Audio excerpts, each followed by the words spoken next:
पत्रकारों से झगड़ा कर लेते हैं, सवाल पूछने पर अगर हितेंद्र ठाकुर जी के खिलाफ बोला जबरदस्ती के खिलाफ, तो ऐसा क्या है, क्या खिलाते हैं आप या कुछ देते हैं कार्यकर्ताओं को? हम परिवार जैसे रहते हैं ना, हर सुख दुख में लोगों के पास जाते हैं, बल्कि चुनाव के टाइम ही नहीं जाते ना।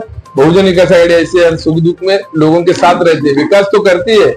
बाकी पार्टी देखो चुनाव टाइम आता है तभी आते हैं, लेकिन हम 365 दिन बहुजन विकास आघाड़ी ऐसी पार्टी है जो 365 दिन उनके जो कार्यकर्ता है वो काम करते हैं। जो गरीब जनता है वो यहाँ बसे है। क्या सेंधमारी इस बार दूसरी विपक्षी दल कर पाएंगे?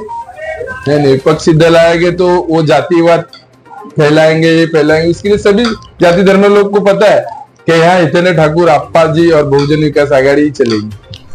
पत्रकारों से और यहाँ सब धर्म के लोग यहाँ रहते हैं, हमारा स्लम एरिया सब धर्म के लोग रहते हैं, तो सबको लेके हम चलते हैं ना। कभी कौन से एक जात पे या धर्म पे हम वोट नहीं मांगते, समाज के हित का काम करते, विकास काम करते। और अप्पा इतने साल से 1990 से आमदार है, तब से यहाँ इतनी शांति से, उसके बाद ही लोग यहाँ आए। इसके लिए लोग बोलते हैं यार ज्यादा लोग बसे है, स्लम एरिया, झोपड़पट्टी, लेकिन ये यहाँ किसी को कौन से भी बारे में तकलीफ नहीं देते, कोई राजकारणी तकलीफ नहीं देता। मतलब बहुजन विकास आघाड़ी का वर्चस्व है, इसीलिए दूसरे कोई पार्टी वाले लोगों को तकलीफ नहीं इधर। इसके लिए जो गरीब जनता है वो यहाँ बसे है। इंकलाब न्यूज लाइव, खबरों का एक्सप्रेस। नमस्कार दोस्तों, आप देख रहे हैं इंकलाब न्यूज लाइव में फारूक शाह। सिटी सर्वे की रिपोर्ट में चुनावी प्रचार प्रसार का आज आखिरी दिन है।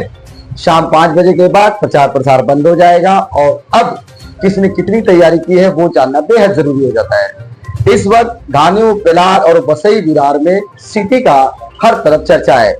सिटी को लेकर के कुछ बड़े बड़े मामले भी आए हैं और सिटी को लेकर के विवाद भी आया था, जिस विवाद के चलते धानुबाग का एक न्यूज मैंने लगाया था जिसमें लोगों ने हमसे झगड़ा कर लिया था।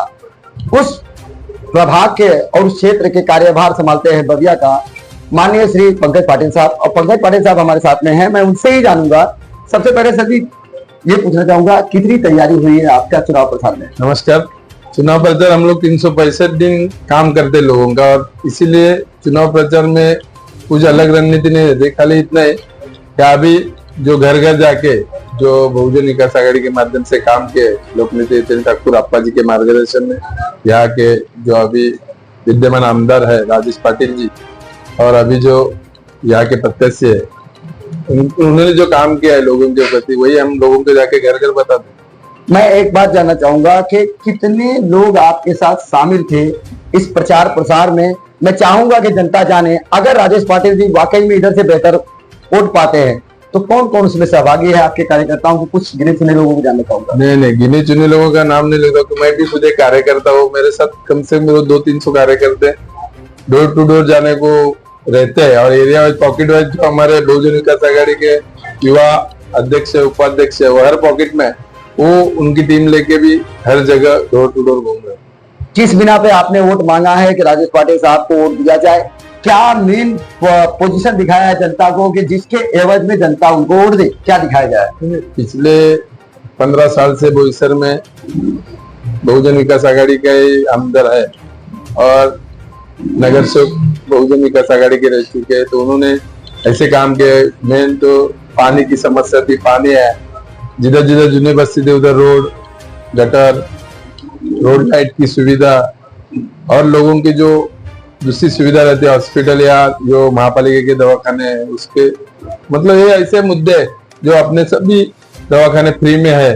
जो प्रथम महिला महापौर जब रोहिना मैडम थी, उन्होंने उनके माध्यम से जब महापौर थी, उन्होंने संकल्पना की कि हमारे इधर जो भी क्लिनिक चलते हैं महानगर पालिका के माध्यम से वो सब फ्री किया जाए यहाँ के जनता के लिए। और वो ऐसे बहुत मुद्दे उन मुद्दों पे काम करते हैं। हाँ, वही मुद्दे पे हमने बताया किया, और आगे करने वाले क्या है। तो जो ये सुपारापाटा से रास्ता है जो निर्मल तक है, रास्ता कॉन्क्रीटीकरण है, दोनों बाजू गटर है, नाला सोपारा में एक्स्ट्रा फ्लाईओवर है, विरार में है, वसई में है, नायगांव में 4 फ्लाईओवर है, विरार का रास्ता कॉन्क्रीटीकरण हो रहा है, वसई का रास्ता हो रहा है। मतलब सब ऐसे काम जो बहुजन विकास आघाड़ी के माध्यम से पास किए हुए, आने वाले दिनों में उसका लोगों को फायदा होने वाला है। 5 न्यूज हमने इंकलाब न्यूज लाइव पर चलाया था धानु बेलार का, लेकिन जिसमें के औचक निरीक्षण करने पहुंच गए थे क्षितिज ठाकुर, जिनके साथ में बड़ी संख्या में लोग शामिल हो गए थे और रात के 8 से 9 के बीच दरमियान वो मिले। बड़े बड़े उन्होंने वादे किए और उनके वादों को लेकर के जनता हमसे भिड़ गई और ऐसे कई न्यूज है। लेकिन एक सवाल मैंने आपके कार्यकर्ता से पूछा था कि आप क्या माननीय श्री हितेंद्र ठाकुर जी को देख के वोट करते हो या फिर पंकज पाटिल साहब को या फिर आमदार राजू पाटिल साहब को? तो जनता ने मुझसे कहा हमारे पंकज दादा के बाद हम उन तक पहुंचते हैं। लेकिन पंकज दादा आपका नाम ज्यादा पहले लिया जाता है और फिर पार्टी का नाम ले जाए। मैं बहुजन विकास आघाड़ी के माध्यम से यहाँ काम करता हूँ और लोकनेता हितेंद्र ठाकुर अप्पा को चाहने वाले बहुत लोग हैं और अप्पा ऐसा बोलते हैं हमेशा कि हम एक परिवार के जैसा बहुजन विकास आघाड़ी काम करती है और उसीलिए ये अप्पा को चाहने वाले और अप्पा के हम सेवक है। वो हम उनके अप्पा के मार्गदर्शन में काम करते एरिया में क्षितिज दादा और राजेश पाटिल उनके मार्गदर्शन में काम करके लोगों का काम करते विकास करते हैं। सब मिलाकर के एक बड़ी बात इन्होंने कही है, जो बात हम आपको बताएं, इस बार के चुनाव में माननीय श्री हितेंद्र ठाकुर जी ने भी यही कहा था कि हम शांति के प्रतीक का पालन करते हैं और इसी वजह से हमारी बार बार चुने जाता है, चाहे फिर उलमाओं ने चुना चाहे फिर जनता ने चुना। 35 सालों से मैं चुना जा रहा हूं, तो इसका कहीं न कहीं इस बात पे ध्यान जाना चाहिए कि मेरे राजकारण के दौरान कहीं से भी किसी प्रकार की दंगे फसाद जैसी बात नहीं हुई है।